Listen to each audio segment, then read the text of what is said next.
Moving to this, though, in Michigan, Proposition 3, that's known as the Reproductive Freedom for All measure, is set to end all abortion restrictions for Michigan citizens. The proposal, using the wording that everyone, quote, has a fundamental right to reproductive freedom and permits the restriction of abortion only if it is justified by compelling state interests achieved by the least restrictive means. I want to bring in Kristen Polo, the spokesperson, or spokeswoman rather, for Citizens to Support Michigan Women and Children. Welcome to National Report, and Kristen, thanks so much for coming. We do appreciate that.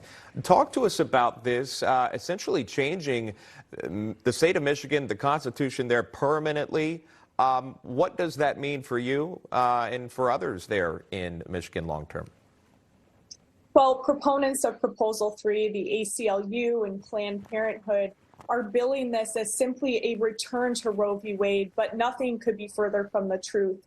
The reality is that Proposal 3 was intentionally written with confusing language in order to mislead voters into passing extreme policies into our state constitution forever. Proposal 3 would repeal parental consent laws so that minors, without their parents' knowledge or permission, could have abortions and gender hormone therapies.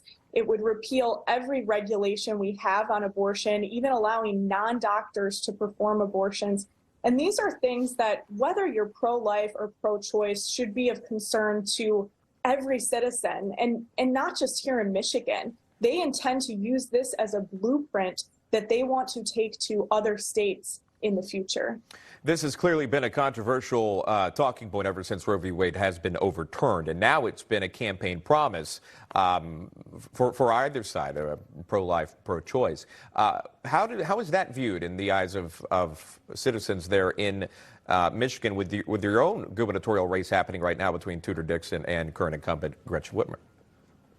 We're optimistic in that we're hearing people across the political spectrum and across the abortion divide say that they're voting no on Proposal 3 because they are concerned about how far it goes. They're concerned about putting these policies into our state constitution forever. You know, this isn't like a regular piece of legislation that can be changed. This is a constitutional amendment. We are talking about writing these 350 words into our founding document forever. And when it comes to repealing parental consent for abortion and gender hormone therapies, that's something that really gives a lot of voters pause.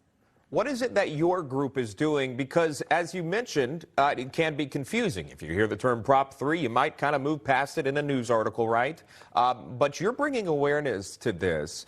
What has the reaction been like from that? You're right. We are encouraging every voter in Michigan to read the amendment text for themselves.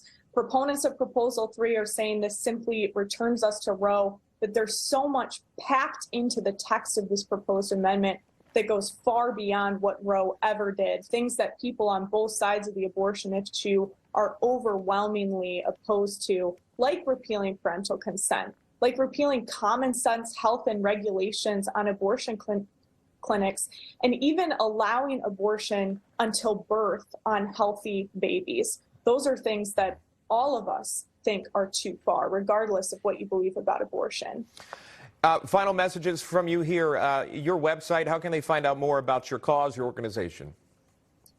We need everyone to help us in Michigan because this is a blueprint that they intend to bring to other states. So please learn more and join our efforts at supportmiwomenandchildren.com. Kristen Polo joining us live there, a spokesperson for Citizens to Support Women and Children. We appreciate your time, Kristen. Thank you. Coming up, a frightening